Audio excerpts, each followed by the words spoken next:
You're listening to the smartest guys in marketing, the best show on the planet for client businesses to learn about traffic, funnels, sales, conversions, and marketing coolness. Chris and Taylor are the founders of Traffic and Funnels, a digital marketing consultancy helping you get paid clients from cold traffic daily. Now, here are your hosts, Chris and Taylor. What's up, everybody? Welcome to the Smartest Guys in Marketing podcast, here with your hosts, Chris Evans and Taylor Welch. If you did not notice, Taylor has a new background. I know it's throwing me off. It's throwing me for a loop. I don't know what to do. And a new statue. All we need to see is the cash, man. That's all we care about. Dude, I got the cash back. I got to tell you guys something. I went without this for a week. It was the hardest week of my life. I bet. But I'm back. I bet. Yeah, I bet it was difficult. We moved into the new offices a couple days ago, and it's a work in progress, but it is coming together. Probably go live or something later today and show everybody the space. But that would that'd be nice of you. I'll think about it. No worries. What are we talking about today? This is a live podcast. Well, we were just in the Dominican, an island in the Caribbean. Yep. And in case you didn't know, we had a very advanced high level sales boot camp there. It was absolutely phenomenal. The content that Taylor put together and shared was next level.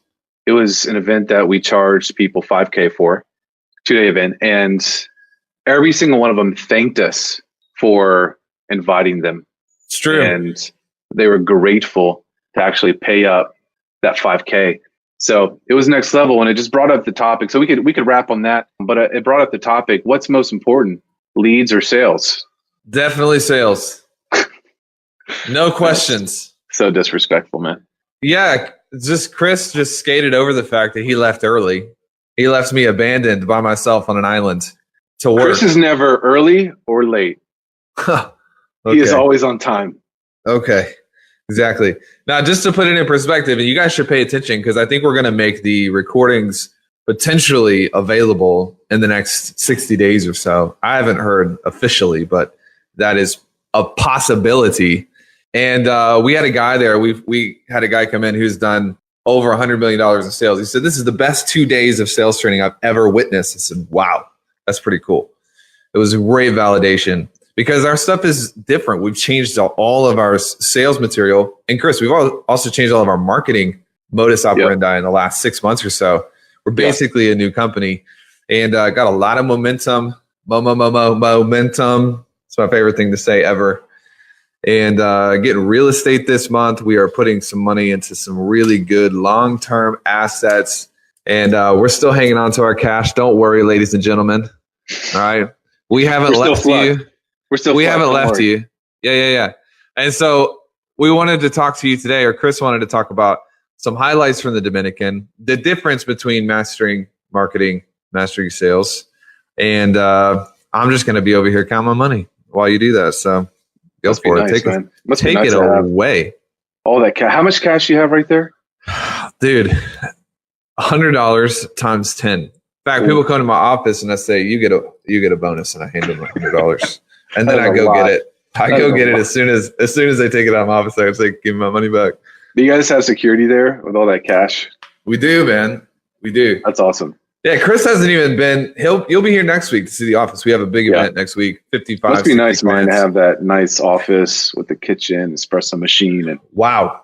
I don't have a mansion to live in, so I have to make one day maybe I'll get to that level.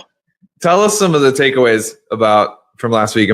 If you guys didn't know, what's been really interesting about our business, and I think something that's been a big part of just our growth spurt, is Taylor has really owned and pretty much focused solely on the sales aspect of the business. I've really been owning and focusing on the marketing aspect of the business. And we've just found great synergy in that. And if you guys didn't know, there is what? Synergy in the recipe. Yes. I was doubting that you weren't going to slam dunk that layup. Dude, it's my thing. Hopefully people understand what that means, but the end result is greater than the sum of its parts. Something like that. That's how it goes. Yeah. Woo! Yeah, that's good. So anyways, there's always this, I think, healthy conflict with marketing and sales. Yes. Right. And a lot of people, I think they have this conflict even within their own businesses. A lot of people think they need more leads when it's, is it that they actually need better sales ability and vice versa? Wow. I'm just gonna leave that up there for a little bit. Just remove Christopher Cleven's. For those of you listening in the car on the podcast, you're like, what is the matter with these people? We are live on video right now. So that somebody had made a comment, Taylor looking real leaned up, getting shredded. And I just went ahead and threw it up on the screen so everyone could see it. I'll take it down though. I'm sorry, guys. I don't see it on Facebook though. Oh, there it goes. Oh, it's on there, bro. Yeah. So anyways, one of the big things that I think people don't realize is just the force that you need on both sides. And I'd say that marketing, leads, all that kind of stuff is way more linear, way more strategic and tactical than sales. And me being a marketing guy, obviously you have to understand, and this is one of the biggest takeaways. Well, I'd say really highlighted for me is how important sales is in everything that you do. You with me, bro? I lose you. No, I'm listening. Right? Like it's when Eli was going through his presentation, just all the things that we can extract from the foundational principles of sales for marketing. And so I think where people are missing it in their marketing, sales, and everything is they don't understand that sales is the foundation of everything. Everything. Like if you don't understand the principles of sales, then you will be a sucky marketer. You will not be able to write ad copy or an organic post that's going to get people to take action. It's all founded on the basis of sales. So I just want to we'll just wrap about this and I'll ask you some questions. You have anything to say in regards to that? Yeah, I agree because marketing is a linear thing where it's like typically with marketing 2 + 2 is going to equal 4 or 5, where sales is a lot of energy. It's a lot of philosophy. There are tactical things, but a lot of sales, what we found in training salespeople is holistic, super holistic.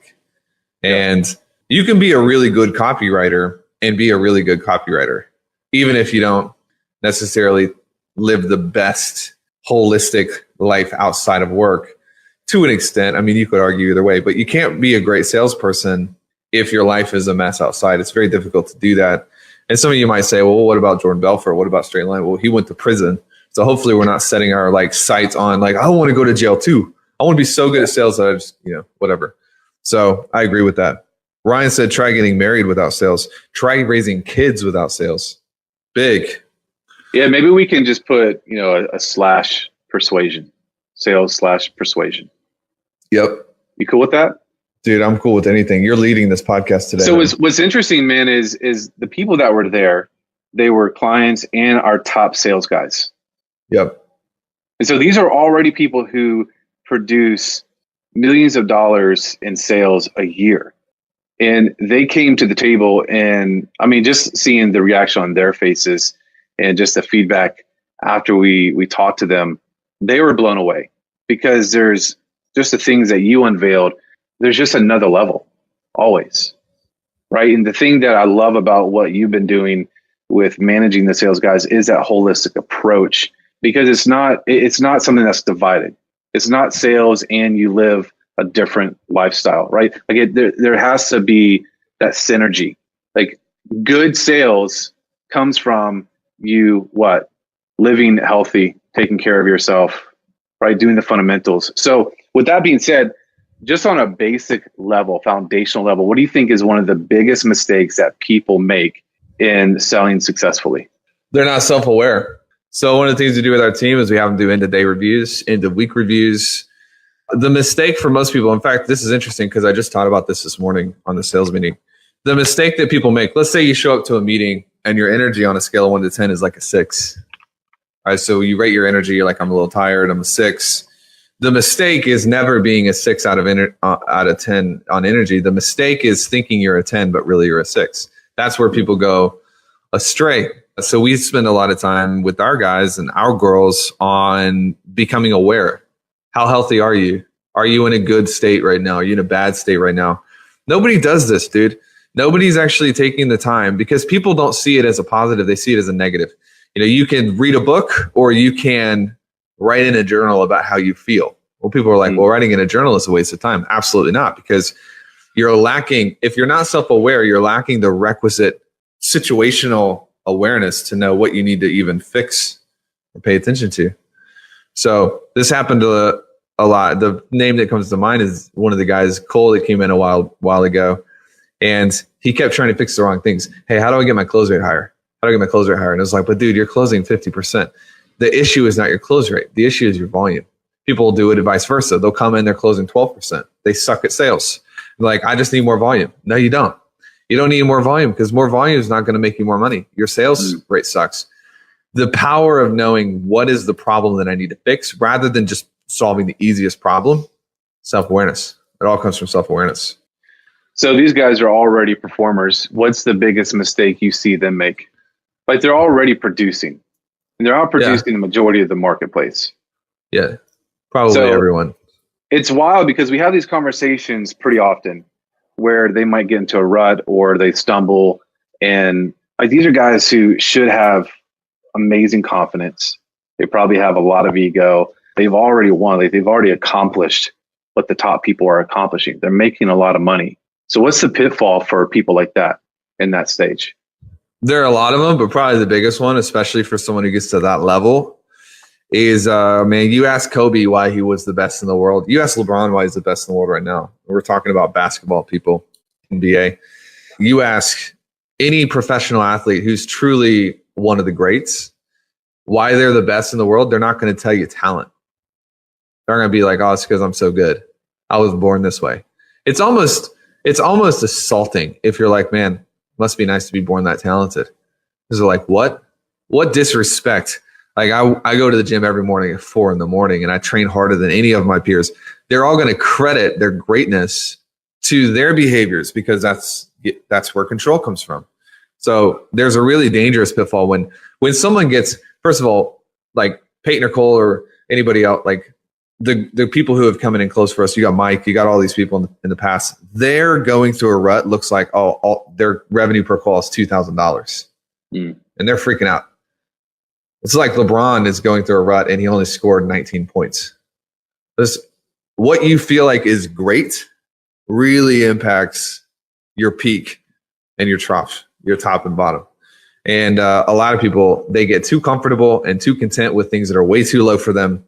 And it's because of their environment and all these things. But I would say probably the biggest pitfall right now is legitimately, like, these guys will go through a spree. It used to happen to Magic all the time. Go through a spree and they're like, all of a sudden they're so good. They're like, I created the heavens and the earth. I am God and I don't have to do any of my habits. And then what do? Right through a rut. If you credit yourself as your success, and I am so talented, I am so good, you're not going to enjoy success for very long. If you're able to actually look at things holistically and say, no, man, my habits are the reason I'm successful. My willingness to do the things that nobody else wants to do, that's the reason I'm successful. If you can get to that place, even though you might be the most talented person on the court, the locus of control is my behavior, not my talent. So it's not something I was born with. You're going to be able to extend that runway and have a lot of success for a long time. It's a big pitfall when you become successful. We see this even with clients all the time. It's like, you did $150K a month and you think you are Zeus, God of Thunder. Bro, what is going on? That's recipe for a pitfall, you know? So nobody's greater than their habits. Nobody. No. Yeah, it is interesting. You know, when we had our 7-figure month, what was the kind of the message that was communicated to everybody on the team? And people asked us like, well, what are you guys going to do to celebrate? What'd you say? I was like, we're going to order Papa John's and we're going to do it again. I mean, anybody can win one game. Yeah. But when you just win one game, it's kind of a fluke. If you can win 2 and 3 and 5 and 7 in a row and 10, that's by design. And so the focus after last month, because, and people don't know, we had our first $1 million. We did over $1 million in sales last month. The focus was, let's do it again and create a new normal. It's normalization, patterns, you know? Yeah. So, you know this, I mean, I study the economy. I'm interested in the economy and where the market's going. And obviously there is a recession that is coming soon. And one of the reasons why we are so strong on this and we're so bullish on sales is because sales will help you outlast help you get through, help you break through any barrier that has to do with an economic pullback. I mean, when you have the ability to just to like be so flush with cash like Taylor is right now, like nothing it smells good, man. I mean, that's no, because you know how many people have like probably had that in their pants and their bra. Nah, I fixed it. You just had it. You just put it on your face. I fixed it. No, like the sales is the greatest skill that you can have ever. But people have this misnomer, or there's like this weird thing about sales where they're fearful about it. They think it's dirty. They think it's bad. What would you say to that? To those people? I would say first of all, if you're not a memo subscriber, this isn't a pitch. I'm just saying this Wednesday we're doing a memos only webinar. If you're interested, what are you guys doing with your cash? How much do you want to keep on hand? You know, what do you see coming up and change in the market, and how are you preparing for it? And we're investing in real assets. It's funny. 2 people in the last 2 months have been like, why are you buying houses at the top of the market? And I'm like, well, are you too dumb to understand how to find good deals? Is that what's wrong with you? Because you can find gold in every market. It's funny how people are like, well, I'm just not going to do anything. It's probably the biggest mistake that people make is like, I'm just going to wait until I can be a prophet and predict everything. That's not real. You can buy great houses. You can buy great mentors in good markets and bad markets. But I also think this is a mindset thing. When you have a mindset of abundance, and when you have a mind, like, first of all, we did this thing in our last Elite event in January. And it was like, we had everyone in the room. We're like, raise your hand if you feel like money is difficult to get or in short supply. Is money hard to get? Is it in short supply? Nobody raised their hand. I was like, raise your hand if you make less than $100,000 a month. Everyone, except for like 8 or 9 people, raised their hand. It was like, you guys have cognitive dissonance. There's a fight going on because mentally you believe that money is everywhere. It's in abundance and it's easy to get. It's not hard to get, but then you're not getting it. So people say they believe one thing, but in their heart and their deepest places, they actually believe something different. And this is all about mental reprogramming, like just cognitive reprogramming, because when you live in abundance, you can see the trends of the market, but you're not going to necessarily retreat in fear. You're going to advance and protect yourself, but you're going to advance. We're constantly in a state of growth here. Sorry. Yeah, I was thinking, I know I grew up with issues about sales. I had the wrong mindset about sales. And money. And so many other things. But, you know, I sell now through basically scale and marketing. Yeah. And I think that one thing, if you do have healing power, so to speak, you are an expert and you have the ability to help people. Not only should you be selling to your prospects, the people that you can help, but I think you have an obligation to become the best salesperson through ethics, integrity, character, and honesty, right? Not sleazy, not like manipulating people, but I think you actually have an obligation to become the best of the best, right? Because people have issues. They have fears and they have terrible belief systems about themselves and actually being able to accomplish what it is that they want to accomplish. So you should be the pulling force, right? The power. Yeah. This is one thing that was talked about and discussed, and I want your thoughts on this, is just the level of confidence that you should have as the expert. How important is that to being successful in your business and to get prospects across the finish line? Yeah, well, we just did this. Eli trained a little bit on this last week, and then I took a little bit of what he trained on and I reprogrammed it for my experience and added a little bit to it. And really, we talked about yesterday on the Mindset Monday for clients, the different levels of confidence that you have, or the different levels of certainty you can have. And confidence, like level 1, is really comes back to your belief in yourself. This is good, bro, because we haven't shared this outside of CK or anything. I don't even think you've heard this unless you listened yesterday. I hear everything, bro. I hear everything. Confidence is your ability in yourself and your abilities in what you're doing, right? That's absolutely necessary. You can't do anything without confidence. You can't be that weak, shriveled, timid. I don't have any confidence in myself or my abilities. You have to have confidence. But then there's a level above confidence. It's conviction. And conviction is belief. Confidence is the belief in yourself and your abilities. Conviction is the belief that you're using your abilities for the right reasons. And convictions is a step up. You guys getting this? You taking notes? It's good.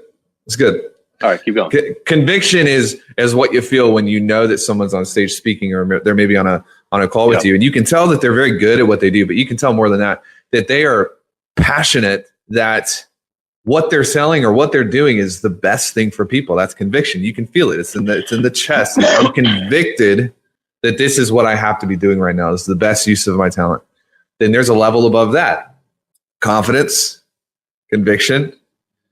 A level above that is resolve. The title from yesterday was the resolve of a champion. You've got confidence in your ability. Yes. You have conviction that you're using your abilities for the right things. Yes. And then you've got resolve. And resolve is a philosophy. It's a state of mind. Not only do you believe in yourself, not only believe that you're using your abilities for the right reasons, but resolve is at the place where you understand that big impact equals big resistance. The only way that you're going to have, everybody's asking the questions, how do I make this work? How do I make it easier? Why is Facebook ads so hard? Why are sales so hard? But the real answer to that is you can make it easier anytime you want. If you want a little bit of resistance, you can make it easy. All you got to do, you got to go to the barbell, you got to take the weights off, and you have to reduce your goals and your vision to meet the criteria that you're comfortable with in terms of resistance. So here's how you lower the resistance. You lower your impact. You lower your goals. You lower the things that you feel like you deserve to have. And resolve is that level where you're so confident in what you're doing that you expect the resistance and you actually revel in it. Dude, I told you this a couple weeks ago. I could never have seen myself saying this a year ago, but I'm excited to challenge myself against something new and daunting. I want to test myself. I got resolve. I want something to actually challenge me. You know what I mean? That's the resolve of a champion. It's not any fun for LeBron to just go and play the worst team ever. He's just going to score hoops, and then it's no big deal. What's fun for these guys is going against a worthy opponent, putting it all out on the line, and then coming home with the win after that, I'd say I got two things to say to this is, one, there can be two opponents, right? The first opponent is the competitor, the people out there that you're playing against. Yep. The second opponent is your future self, right? Which we think is the best. If you look 6 months down the road, where do you want your future self to be? What are the behavior patterns of that person? What are the habits of that person? What is that person doing that the version of yourself today is not doing? Are they waking up at 5? Are they going to the gym? Are they reading X? Right? Are they posting on Facebook? Are they running X amount of ads? What is that person doing? When you start to compete against your future self, dude, there's so much power in that.